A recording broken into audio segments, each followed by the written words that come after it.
It's Brian Preston, the money guy. Let's talk about the 50-year-olds.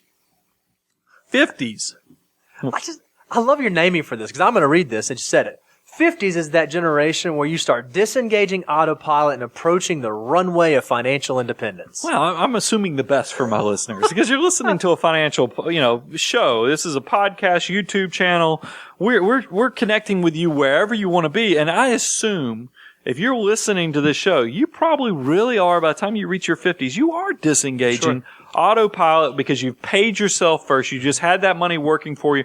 Now in your 50s, you get to be the person that sits on top of it all and figures out what is the vision plan for the next stage of my life. How do I do this the way I want to do it?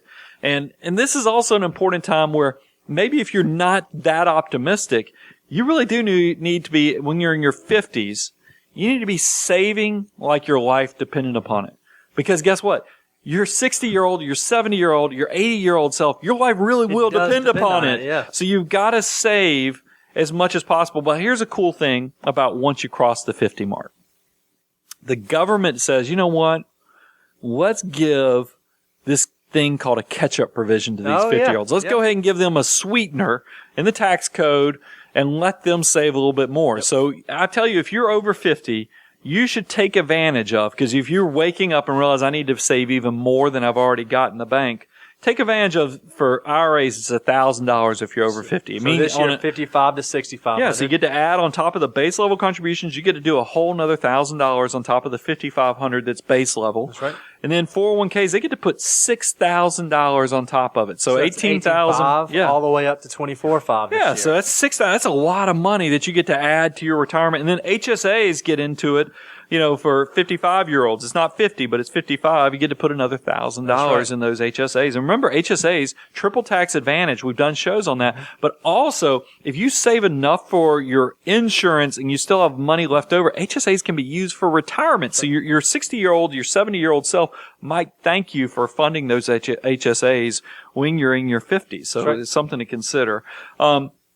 Here's a huge financial mistake I see 50-year-olds make, is not ending their relationship with debt. There's a time when you have to say goodbye. It really is. I think we all, unfortunately, most of us have a relationship with debt, because you think about your 20-year-old self, you get that first credit card, you're hopefully very responsible with it, not using it. Then you get in your 20s or 30s, you get your first mortgage. Probably your 20-year-old self might even have some student loans. So there's this ongoing, and I wouldn't say it's a love affair. It's more of a necessity affair. It's, it's like a boss. It really is a boss. And you're trying to build independence and break away and end that relationship from debt. So I want you to be thinking about in your 50s, I don't pick on you for having a mortgage. I do try to give you guidelines on how much mortgage you have.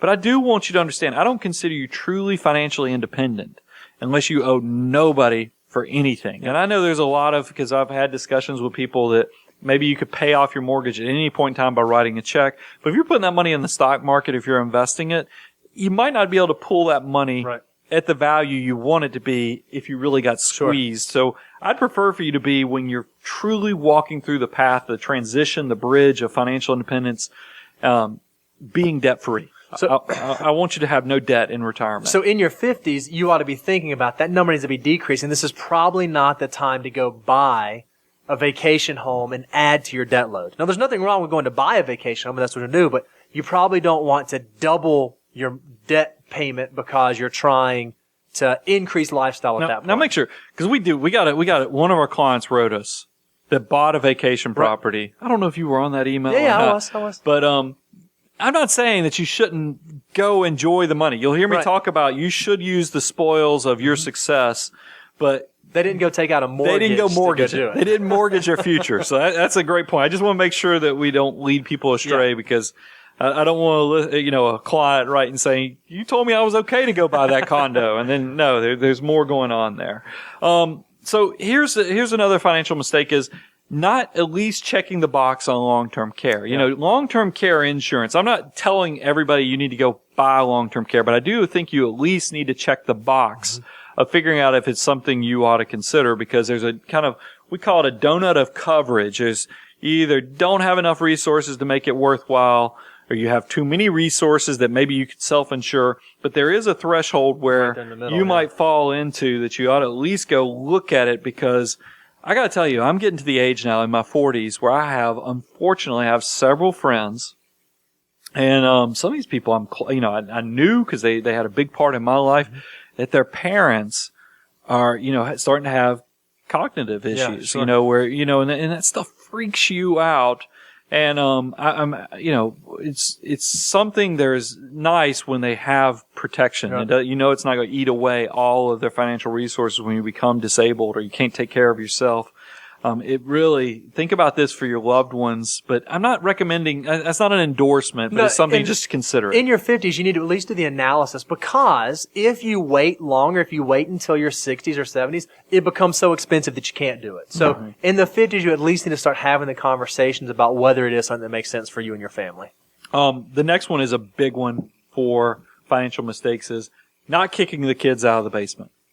Does that sound too harsh? No, because if you're in your 50s, your kids are probably in their 20s, 30s, right around there.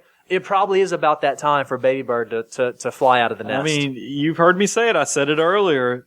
Financial success, if you look at that Millionaire Next Door, they talk about characteristics of those people who are the Millionaire Next Door. Is one of the success traits is that your adult children do not receive economic outpatient care. So let's get those kids out of the nest as soon as possible. And that's going to be best for them, too. While it feels like you might be helping them now, it's actually going to serve them better to allow them to begin to build their own foundation. Since we sounded so much like Scrooge McDuck, you see how I brought in something from a previous show where we had to ask our YouTube viewers what the answer was? This is the next one I have is not understanding the saying that it's better to give than to receive. Because all these other things, I've talked about kicking kids out of the basement and everything. It sounds like you're tight. You're kind of miserly. Right. I do think I want to encourage my people who are in their 50s. You've had success. This is the time where you can start thinking about, is there a way for me to pay it forward? And it doesn't have to just be with your kids. Maybe you can go mentor. Maybe you can go get involved in the community. You can go find organizations to give back with. I do think that there is a lot of benefit to sharing your wealth and your success and kind of paying it forward, So, I know we get picked on for talking about abundance, but I will say it that this is kind of what leads to podcasts and YouTube shows and other things, because we do have this abundance mentality on things.